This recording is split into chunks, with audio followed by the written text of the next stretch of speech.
उसने आपका सहयोग किया सफाई करने में, इसलिए उसको धन्यवाद पूर्वक और सम्मान पूर्वक एक उचित स्थान पे रखिए और उचित पोजीशन में रखिए। कभी उल्टा फेंक दिया, कभी सीधा फेंक दिया, कभी आधी मुड़ी हुई है, ऐसे नहीं होना चाहिए। बर्तन को ठोकर लग गई, फिर एक ठोकर और मार दी, उसको और टूटने दिया, ऐसे नहीं करना चाहिए। सब वस्तुओं को ठोकर लग गई तो उनसे आप सॉरी बोलिए, जैसे आप मनुष्यों को सॉरी बोलते हैं ना, जी सॉरी मेरे को दिखा नहीं, और फिर उसको रखिए। उसके भी संस्कार बनते हैं हमारे, तो उन चीजों को भी साफ सुथरा रखना, ये भी शौच में शामिल है। और फिर अंदर की शुचिता, सबसे भयानक और सबसे खतरनाक अशुचिता है विचारों की और भावनाओं की। सबसे बड़ा पोल्यूशन है ये। इन्वायरमेंट का पोल्यूशन भी खतरनाक है, वो भी अनेक बीमारियों का कारण बन रहा है, लेकिन उससे हजारों गुना खतरनाक है विचारों का और भावनाओं का पोल्यूशन। एकदम खोखला कर देता है व्यक्ति को। इसलिए अपने ऊपर कृपा करने के लिए इनकी शुचिता का अभ्यास जरूर करना चाहिए। पहले देखना चाहिए कि कहाँ कहाँ अशुचिता आती है। हर व्यक्ति के मन में आती है, किसी न किसी के प्रति अप्रसन्नता का भाव, अप्रीति का भाव हर व्यक्ति के मन में होता है। कोई ना कोई एकाध सबके जीवन में होता ही है। तो ये विचार करके कि भाई इसमें मेरा कितना नुकसान है और उसका कितना है, तो जब ईमानदारी से देखेंगे तो पता लगेगा मेरा ज्यादा नुकसान है और दूसरे का भी थोड़ा बहुत तो है ही, उस तक भी जा ही रही है मेरी भावनाएं। और एक दृष्टि से ब्रह्मांड का भी नुकसान है ही, क्योंकि ये भावनाएं कहाँ रहेंगी, इसी आकाश में रहेंगी। तो एक दृष्टि से भगवान के प्रति भी अपराध कर ही रहे हैं। उन्होंने इतना सुंदर ब्रह्मांड बनाया, वायुमंडल बनाया, और हम उसको दूषित कर रहे हैं। तो जैसे कोई बीड़ी पीने वाला, सिगरेट पीने वाला अपराधी है, तो ऐसे ही बुरी भावना रखने वाला और बुरा विचार उठाने वाला भी अपराधी है। तो ये जितना जितना पक्का होता है तो फिर व्यक्ति संभल करके विचार तो उठ जाते हैं तो उसको रोक लेते हैं। जैसे किसी व्यक्ति ने मेरे से पूछा, बोल जी कभी जैसे आपके सामने, क्योंकि हमें ना, मेरे खास करके मैं तो अपना बता रही हूँ, मेरे को ज्यादातर खाने में फल, सलाद, खिचड़ी, दलिया यही ज्यादा पसंद है। अच्छा भी लगता है, अनुकूल भी है। फिर बोल जी कभी आपके सामने जैसे पानी पूरी रखी हो तो कभी मन नहीं चला? तो मैंने कहा चला था ना। तो फिर क्या किया? रोक दिया। और यदि ये लगता है कि भाई एक साल से खाई नहीं कभी, तो खा भी ली। भाई आप कभी साल 6 महीने में खाना चाहें तो खा सकते हैं, ऐसा भोजन कोई विष नहीं है। लेकिन यदि बार बार ऐसा खाएं तो फिर अपने मन को रोकना पड़ेगा। तो मन का तो काम ही है ना इधर उधर भटकना, तो मन को रोकना ये कोई पाप नहीं है, बल्कि ये बहादुरी का काम है। जैन धर्म की तो पूरी साधना ही मन के संयम के ऊपर बहुत ज्यादा बल देते हैं। वो इंद्रियों का संयम, मन का संयम। तो ऐसा तो हो ही नहीं सकता कि मन हो और मन इधर उधर ना जाएगा ही। ये ठीक है कि ऐसे इन्वायरमेंट में हम यहाँ रहते हैं, ऋषियों के चरणों में रहते हैं, तो चांस ही नहीं है हमारे मन को इधर उधर जाने का। लेकिन बाई चांस कहीं ऐसे इन्वायरमेंट में हम चले गए और सामने चीज है और हमारा मन चल गया, तो अपने मन को हम विवेक पूर्वक रोकते हैं, नहीं ये खाना हमारे लिए हानिकारक है, लाभदायक नहीं है, तो वहां रोकना चाहिए, प्रयास पूर्वक रोकना चाहिए। तो ऐसे ही विचारों को और भावनाओं को भी प्रयास पूर्वक रोकना चाहिए। विचार तो आ सकता है, किसी ने हमारे को दुख दिया, परेशान किया, सताया, अपमान किया, तो फिर उसके प्रति हमारे मन में विचार तो आ जाता है अप्रसन्नता का, कि ये ऐसा कर लेते तो क्या हो जाता, इतना करने में इनको क्या कष्ट हो रहा था, ऐसा नहीं कर सकते थे क्या, ऐसे विचार तो आ ही जाता है। मन भी दुखी हो ही जाता है, लेकिन अगले ही क्षण फिर मन को डाइवर्ट करना होता है। जिसको पूज्य गुरुदेव कहते हैं अपने स्वरूप में लौटना, कि आप क्षण भर के बाद अपने स्वरूप में लौटने का अभ्यास करें। क्योंकि जब तक देखो व्यक्ति को अविप्लव विवेक ख्याति प्राप्त नहीं होगी तब तक उसका हिलना डुलना स्वाभाविक है, लेकिन हिलते ही उसको संभाल के फिर स्थिर करना ये साधना है। नहीं करेंगे तो फिर वो ज्यादा नुकसान कर देगी अपना। तो इसलिए यहां पर कहा शौच सबसे बड़ा पोल्यूशन मिटाना है, तो उस व्यक्ति का बहुत बड़ा ऋण होगा इस ब्रह्मांड के ऊपर, बहुत बड़ी सेवा मानी जाएगी उस साधक की इस देश के प्रति और इस ब्रह्मांड के प्रति, जो अपने विचारों को और भावनाओं को पवित्र बना लेगा। बहुत बड़ी सेवा है ये, छोटी सेवा नहीं है। क्योंकि ऐसा व्यक्ति तो साक्षात नारायण का ही रूप हो जाता है, और वो ऐसे ही उपयोगी हो जाता है जैसे नारायण उपयोगी हैं इस संसार के लिए। इसीलिए तो हमारे देश में साधु संत महात्माओं का इतना गौरव सम्मान इसीलिए तो करते थे लोग, क्योंकि साधु महात्मा बनने का मतलब ही ये है कि चित्त की सारी अशुद्धियों का नाश करने के लिए अभ्यास करना। और किसी समय में हमारे देश में इस विद्या को प्रायोरिटी के ऊपर रखा जाता था, केवल साधु संत महात्माओं के लिए ही नहीं, गृहस्थियों के लिए भी ये प्रायोरिटी पे होता था। इसलिए ऐसे ऐसे जो राजा हैं, राजा जनक जैसे, तो वो गृहस्थ में होते हुए भी इस अध्यात्म विद्या का अभ्यास करके और इसके फल को प्राप्त करते थे। और बहुत प्रश्रय दिया जाता था, कोई भी व्यक्ति बाद में साधु बनेगा, राजा बनेगा, गृहस्थी बनेगा, ये बाद की बात है, लेकिन गुरुकुल में सब साथ पढ़ेंगे। और गुरुकुल में साथ पढ़ते हुए विद्या के अभ्यास के साथ साथ ये व्रतों का अभ्यास भी करवाया जाता था, जो 5 महाव्रत बताए हैं, अहिंसा, सत्यस्तेय, ब्रह्मचर्य, परिग्रह, शौच, संतोष, तपस, स्वाध्याय, ईश्वर प्रणिधान। तो इनका श्री राम जहाँ कहीं भी हम रामायण में देखते हैं, जहाँ कहीं भी संध्या का काल आता है तो वो ब्रह्म यज्ञ के लिए बैठ जाते हैं। ये अभ्यास उनको गुरुकुल में ही तो हुआ था। जब वो अपने गुरुजी के गुरुकुल में पढ़ने गए थे तो वहां अभ्यास हो गया। और एक बार जब व्यक्ति को जो अभ्यास हो जाता है ना बचपन में, उसको हटाना फिर मुश्किल होता है।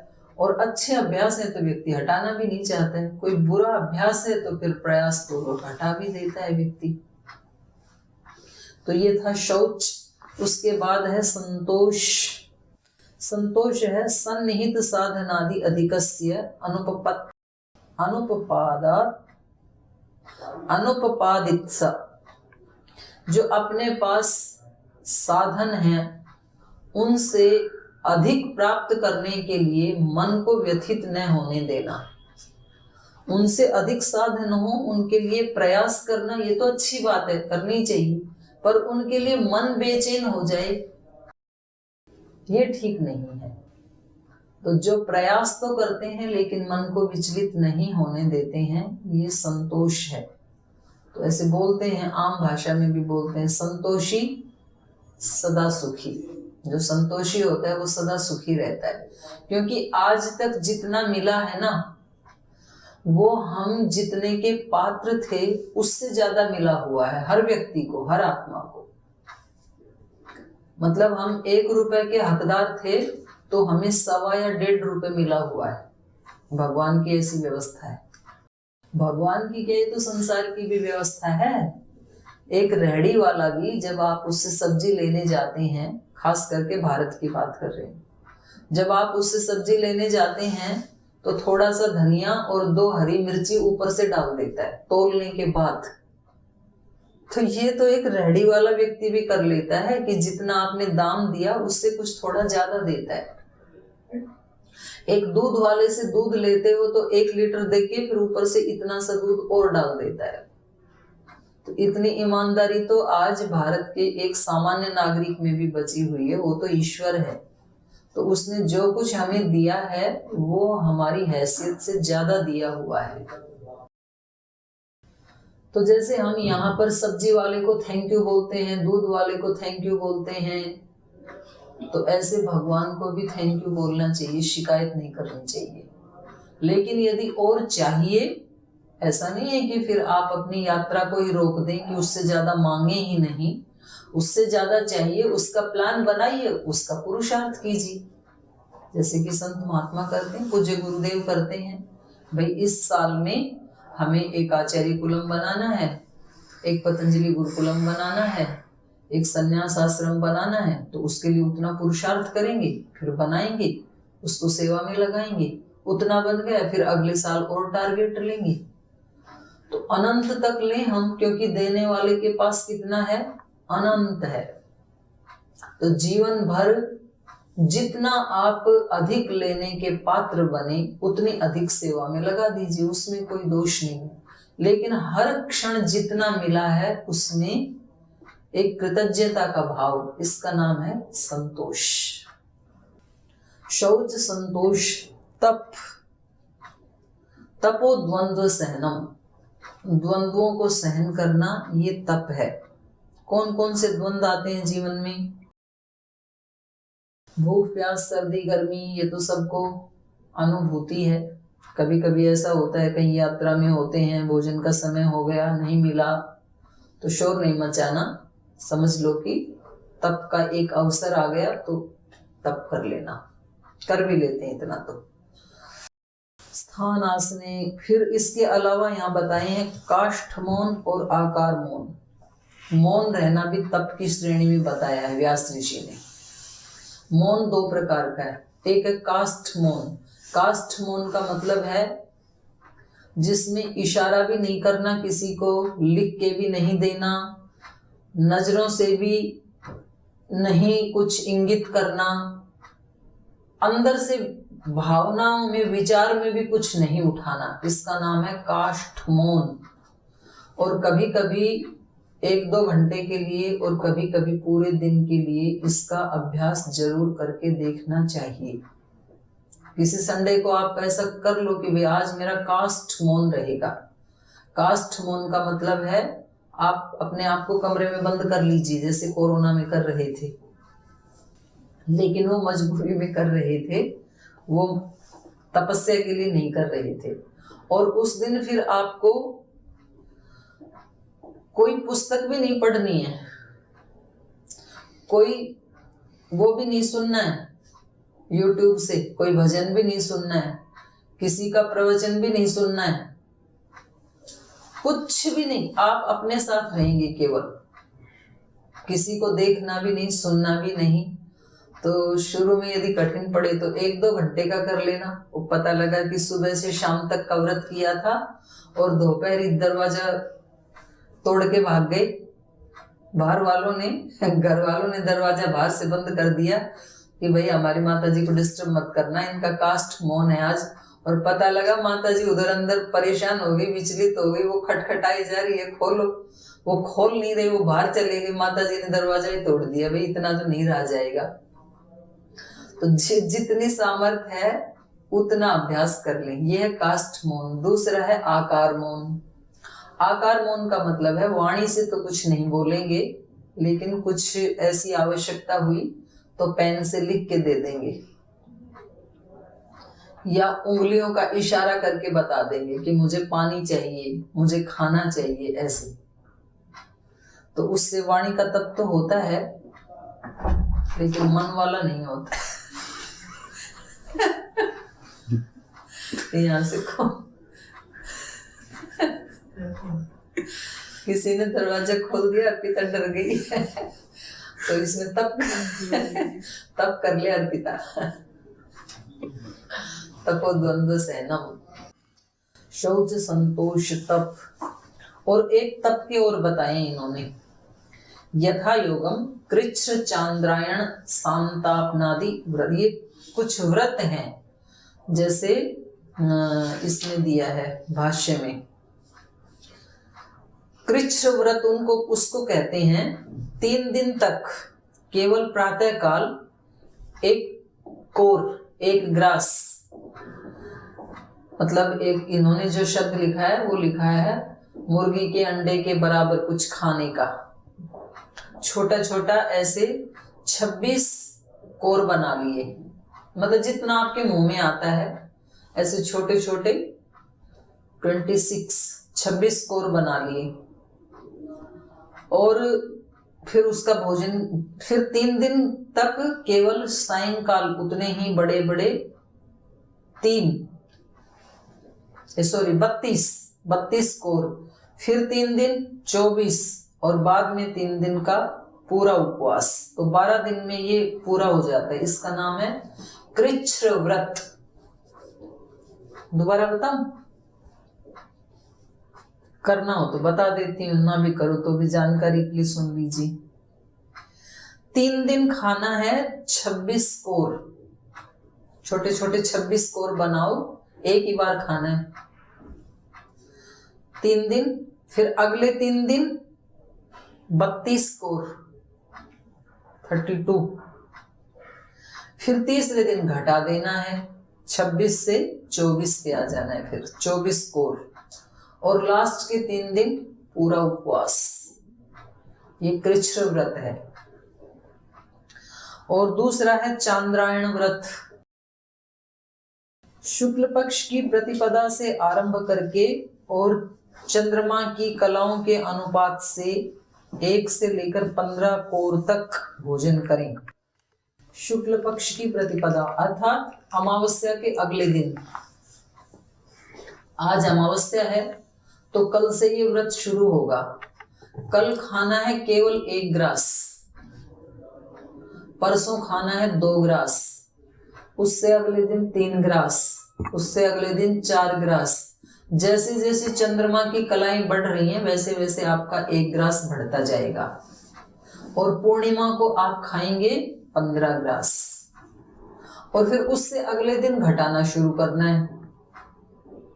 पूर्णिमा के अगले दिन 14 ग्रास, फिर 13, फिर 12, ऐसे घटाते घटाते अमावस्या को कुछ भी नहीं खाना। तो ये 1 महीने का व्रत होता है। इसको कहते हैं चांद्रायण व्रत। चंद्रमा की कलाओं के साथ साथ 1-1 कोर बढ़ता है और चंद्रमा की कलाओं के साथ 1-1 कोर घटता है। और तीसरा इन्होंने बताया सांतपन व्रत। ये थोड़ा सा और कठिन बता रहे हैं। पहले दिन 8 मासा गोमूत्र, 16 मासा गोबर, 12 मासा गोदुग्ध, 10 मासा गोघृत, 23 मासा कुशा का जल, इन सब को मिला करके पिए और कुछ भी और भोजन ना करें। दूसरे दिन उपवास करें। ये सांतपन व्रत है। तो ये 3 प्रकार के व्रत बताए। इसको भी तप में लिया है। तो 5 जो नियम थे उनमें से शौच, संतोष, तप और फिर है स्वाध्याय। स्वाध्याय का मतलब है एक तो मोक्ष शास्त्रों का अध्ययन करना। मोक्ष शास्त्र माने वेद, दर्शन, उपनिषद, गीता, रामायण, महाभारत, ऐसे। और उससे अगला है ईश्वर प्रणिधानम तस्मिन् परम गुरौ सर्व कर्म अर्पणम। ईश्वर प्रणिधान का मतलब है उस परम गुरु में सब कुछ अर्पित कर देना। स्वाध्याय का मतलब था मोक्ष शास्त्रों का पठन और प्रणव आदि जप, ओंकार का जप, गायत्री का जप, किसी भी गुरु मंत्र का जप, ये सब किस में आएगा? स्वाध्याय में। और अपने आप का अध्ययन करना, आत्मनिरीक्षण करना, ये भी स्वाध्याय में ही आएगा। और लास्ट जो नियम है ईश्वर प्रणिधान। ईश्वर प्रणिधान का मतलब है सब कुछ उस परम गुरु में, अपने सारे कर्म उस परम गुरु के चरणों में अर्पित करना। अर्थात जब कर्म करें तो ये भावना बनाएं कि ये कर्म मैं भगवान की सेवा के रूप में, उसकी पूजा के रूप में कर रहा हूं या कर रही हूं, भगवान के नाते। निठल्ला होने का उपदेश हमारे शास्त्रों में कहीं भी नहीं है। कर्म करें, जरूर करें, लेकिन उन कर्मों की क्वालिटी, एक होता है साधारण कर्म, दूसरा होता है सकाम कर्म, कोई कामना लेकर के, और वो सकाम कर्म, वो जो साधारण कर्म है वो ही फिर बन जाता है सेवा कर्म। सेवा बन जाता है जब दूसरे की खुशी के लिए किया जाता है। अपनी खुशी के लिए किया जाता है तो सकाम कर्म, दूसरों की खुशी के लिए किया जाता है तो सेवा, और भगवान की खुशी के लिए किया जाता है तो पूजा। जो गीता में कहा, स्वकर्मणा तम अभ्यर्च सिद्धिम विन्दति मानवः। अपने कर्म से उसकी पूजा करो। एक तो हम पूजा करते हैं धूप जला के, दीप जला करके, यज्ञ करके, आरती गाकर, हनुमान चालीसा गा के, ये सब पूजा है। और एक पूजा है अपने कर्मों से पूजा भगवान की, कि आज सारे कर्म आपकी पूजा के रूप में होंगे। तो जैसे कबीरदास जी बोलते थे, जो जो खाता हूं मैं वो उसको भोग लगाना है, और जो जो मैं घूमता हूँ फिरता हूँ, घूम फिर के सेवा करता हूँ, ये भगवान के मंदिर की परिक्रमा है। और जब सो जाता हूँ ये उसको दंडवत है। तो ये अपने कर्मों से उसकी पूजा। लेकिन वो भाव चेतना होनी चाहिए, ये शब्दों से नहीं होगा। मतलब कई बार व्यक्ति ना इतना चालाक होता है कि ना तो अनुष्ठान करता है, ना यज्ञ करना, ना संध्या करना, ना दान देना, और फिर उससे कोई पूछे भी कुछ भी नहीं करते हो आप, तो बोलते हमारा तो पूरा जीवन ही यज्ञ है। ओ महात्मा जी, अभी एक यज्ञ तो करते नहीं हो, पूरा जीवन यज्ञ बना लिया आपने। पूरा जीवन यज्ञ बनाना ये कोई छोटी बात नहीं है, छोटा काम नहीं है। तो ये होते हैं थोड़े चालाक किस्म के व्यक्ति, इसलिए उनके जीवन में कहीं भी दिव्यता दिखाई नहीं देगी। ऐसे जो मतलब भगवान जी से भी जो चालाकी करे तो उसका क्या बनेगा भाई। तो वो व्यक्ति को खुद तो पता होता ही है ना, पूरे दिन में कभी एक बार भी भगवान की याद आई नहीं, और फिर शाम को यूं कहे हमारा तो पूरा जीवन ही पूजा है, पूरा जीवन ही हमारा तो यज्ञ है। तो ये तो फिर मन की चालाकी है, और इससे तो फिर अपना नुकसान होता है। तो बेस्ट यही है कि थोड़ा सा कुछ अनुष्ठान भी करना चाहिए, ब्रह्म यज्ञ का, देव यज्ञ का, किसी मंत्र जप का जरूर करना चाहिए। थोड़ी देर, कम से कम एक माला गायत्री का ही जाप कर लो, और भी कुछ नहीं है तो सोते समय थोड़ा ध्यान कर लो। और फिर अपने कर्मों में भी कोशिश करें हमारे कर्म भी भगवान की पूजा बन जाएं। तो ये ईश्वर प्रणिधान तक हो गया। यहाँ पर एक श्लोक दिया है, शय्या आसनस्थोथ अथ पथि व्रजन व स्वस्थ परिक्षीण वितर्क जाल संसार बीज क्षयमीक्षमाण स्यान नित्य मुक्तो अमृत भोग भागी। जो साधक, जो योगी शय्या आसनस्थो अथ पथि व्रजन, सैया पे चाहे लेटा हुआ है या आसन पे बैठा हुआ है या पथ में कहीं चल रहा है या कोई क्रिया कर रहा है, तो वो कैसे रहता है, स्वस्थ। स्वस्थ माने आत्मनिष्ठ होकर के रहता है। स्वस्थ परिक्षीण वितर्क जालः, सभी वितर्क जालों को जिसने क्षीण कर दिया है। वितर्क जाल क्या है वो अगले सूत्र में बताएंगे। संसार बीज क्षयम ईक्षमाण, संसार का जो बीज है, संसार का आदि है, जो संसार का आदि क्या है बताओ, आपको बताया था मैंने अभी थोड़ी देर पहले। संसार का बीज क्या है, संसार की शुरुआत किससे होती है? संसार का मतलब हमारे जीवन। हाँ, क्या क्या बता रही शांता जी? संसार का बीज क्या है? अभी तो बताया था आपको, क्लेश युक्त कर्म, वो है बीज। संसार की उत्पत्ति, जीवन की उत्पत्ति होती है क्लेश युक्त कर्मों से, कर्माशय से। अभी तो बताया था। तो संसार का जो बीज है उसको क्षय करता हुआ, नष्ट करता हुआ, अर्थात क्लेशों को नष्ट करता हुआ ये साधक नित्य मुक्त स्यात्, नित्य मुक्त हो जाता है, जीवन मुक्त हो जाता है। अमृत भोग भागी, और अमृत का पान करने का पात्र बन जाता है। थोड़ी थोड़ी साधना करके व्यक्ति अमृत पुत्र बन जाता है। एक दिन पहले भी बताया था ना मैंने, थोड़े थोड़े अच्छे श्रेष्ठ कर्म करके, थोड़ी थोड़ी साधना करके, थोड़ा थोड़ा योग के अंगों का अनुष्ठान करके ये थोड़ा थोड़ा अमृत इकट्ठा कर रहा है व्यक्ति। और थोड़े दिन के बाद, कुछ वर्षों के बाद, लगातार करना है, बीच में तोड़ना नहीं, बस एक ही शर्त है। तो थोड़ा थोड़ा करता हुआ भी कुछ वर्षों के बाद क्या बन जाएगा? अमृत पुत्र। अमृतस्य पुत्रा वयम, जो वेद में बताया, हम अमृत के पुत्र हैं। और थोड़ा थोड़ा जहर इकट्ठा करते करते करते करते करते 5-10 साल में क्या बन जाएगा? कन्या। विष कन्या क्यों? विष पुत्र भी होते हैं भाई।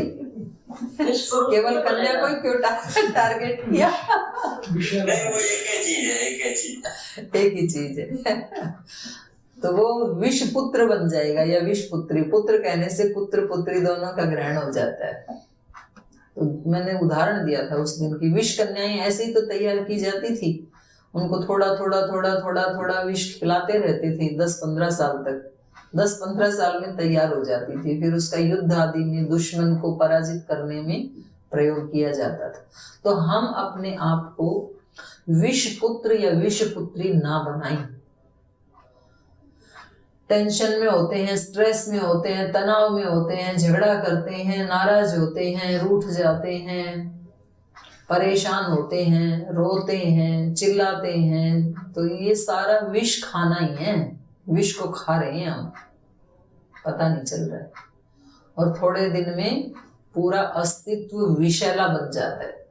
शरीर भी विषैला बन जाता है, मन भी विषैला बन जाता है, मन भी विषैला, तन भी विषैला, हृदय भी विषैला। तो सारा अस्तित्व विष से युक्त हो जाता है। तो अमृत को इकट्ठा करने वाला बनना है। अब बोल जी कर तो लें, लेकिन जब कोई परिस्थितियां ऐसी आती हैं तब क्या करें? कुछ ऐसी परिस्थिति घटित हो जाती है जब दुखी होने के अलावा कोई चारा ही नहीं है, जब क्रोध करने के अलावा कोई चारा ही नहीं दिखता है, कहीं ऐसे फंस गई तो परेशान होने के, रोने के अलावा और कोई चारा ही नहीं दिखता है, तब करें क्या? तो उसके लिए अगला सूत्र बता रहे हैं, वितर्क बाधने प्रतिपक्ष भावनम। जब वितर्क बाधित करें, दूसरा व्यक्ति सताई जा रहा है, परेशान यही जा रहा है कई दिन से, कई महीने से, कई साल से, तो फिर एक दिन व्यक्ति क्या कहता है, आज तो इसको देखना ही पड़ेगा, पहले थोड़े दिन से मैं भी देख लूंगी इसको। तो ऐसे चिंतन करते रहते हैं और फिर एक दिन आमना सामना ही हो जाता है कि मैं इसको जड़ मूल से नष्ट कर दूंगा या कर दूंगी, ऐसी भावना आती है। मैं इसको सुख से जीने नहीं दूंगा या जीने नहीं दूंगी, ये जो भाव आते हैं ना, ये वितर्क हैं। तो ये जब बाधित करने लगे, मैं इसको, मेरी तो हरिद्वार तक पहुंच है, इसको पद से हटवा करके ही चैन लूंगी, ऐसे भाव आ जाते हैं कभी कभी प्रभारियों के मन में। तो ये वितर्क है सारे, ये तो केवल एग्जाम्पल दिया है। अच्छा, कुछ लोग तो उसमें मिसयूज भी कर लेते हैं। वो मेरे को किसी ने बताया, बोले बात बात में या तो आपका नाम लेते हैं और या तो महाराज जी का नाम लेते हैं। मेरी आज ही साध्वी दीदी से बात हुई थी, उन्होंने ऐसे कहा, आज ही मेरे पास मैसेज आया था, मेरी परम पूज्य गुरुदेव से बात हुई थी कि हमें ऐसे करना है। फिर भाई हम खाली बैठे हैं क्या पूरे दिन आपको मैसेज करने के लिए? हमने तो किया नहीं मैसेज, लेकिन नाम का मिसयूज करके। तो ऐसे जो पाप हैं ये क्या है? ये वितर्क हैं। जब ऐसे वितर्क बाधित करने लगे तो प्रतिपक्ष की भावना करनी चाहिए। तो ये प्रतिपक्ष की भावना क्या है, ये फिर मैं कल समझाऊंगी आपको, क्योंकि आज समय हो गया। 1 घंटा कब बीतता है कुछ पता नहीं चलता है। तो आज 20 कक्षाएं हो गई, लगभग आधा कोर्स हो गया। तो जब ऐसे भाव आए तो उनका प्रतिपक्ष सोचना चाहिए कि इसका परिणाम क्या होगा, इसकी कल चर्चा करेंगे। आज यहीं विराम लेते हैं। आप सभी का बहुत बहुत धन्यवाद, सभी को बहुत बहुत प्रणाम। अब आप इसका अभ्यास करना 7-8 बजे तक कम से कम, और आपकी सांझ भी अच्छी हो, और आपकी रात अच्छी हो, और आपकी प्रभात भी अच्छी हो। सुबह मिलेंगे आपसे। अब यहाँ विराम लेते हैं।